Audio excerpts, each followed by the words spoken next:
Жеті лақ. Ертеде жеті лағы бар бір ешкі болыпты.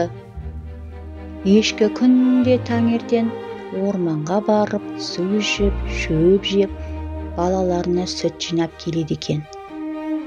Орманға кетерде өзінің лақтарын қасына шақырып былай дейді: «Лақтарым, шынақтарым, мен орманға барамын, сендерге сүт әкелемін. Ал сендер үйде ойнаңдар, ешкімге есік ашпаңдар, ақылды болыңдар. Мен қайтып оралғанда, лақтарым, шынақтарым, есікті ашыңдар, қарақтарым, мен сендерге сүт әкелдім» деп ән саламын.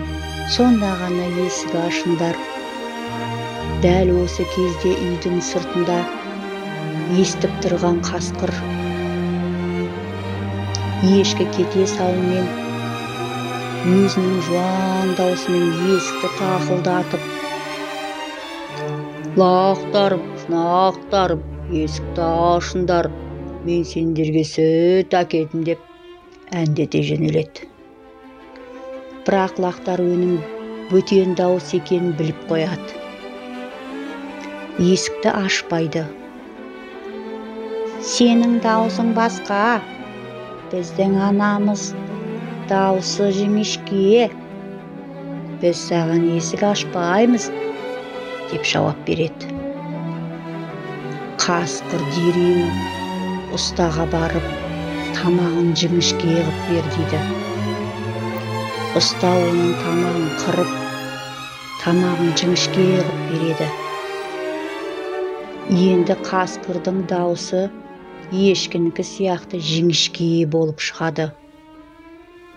Қасқыр ешкінің үйіне қайтып келіп әндете бастайды: «Лақтарым, шынақтарым, есікті ашыңдар, мен сендерге сүт әкелдім». Сонда есіктің астынан аяқтарын көріп қойған лақтар: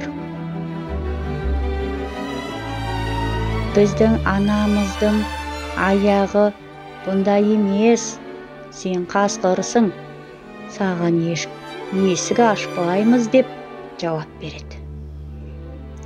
Сонда қасқыр жылдамдатып наубайханаға барып, аяғына ұн сеуіп алады.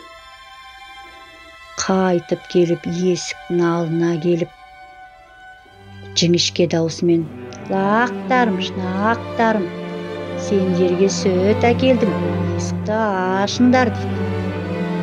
Бұған сеніп қалған лақтар есікті ашып жібереді. Қасқыр үйге кіріп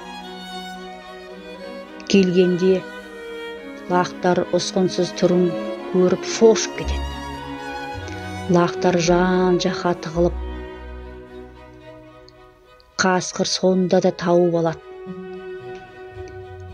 Бірін артынан бірін жұта береді. Сонда бір лақ аман қалады екен. Ол бір лақ пештің ішіне тығылып қалыпты. Қасқыр жұта-жұта іші тойып, үйдің артына ағаштың жанына барып қисайып ұйықтап қалады. Кеш батады. Кеш батқан соң анасы үйіне келсе, есік ашық екен. Лақтарын іздей бастайды. Ешкім жоқ, ешкімді таба алмайды. Содан біраздан соң тығылып қалған лақ пештің ішінен шығып анасына барады. Содан екеуі үйдің артында жатқан қасқырға барады. Қасқыр қарны тойып, талдың астында түк сезбей ұйықтап жатады.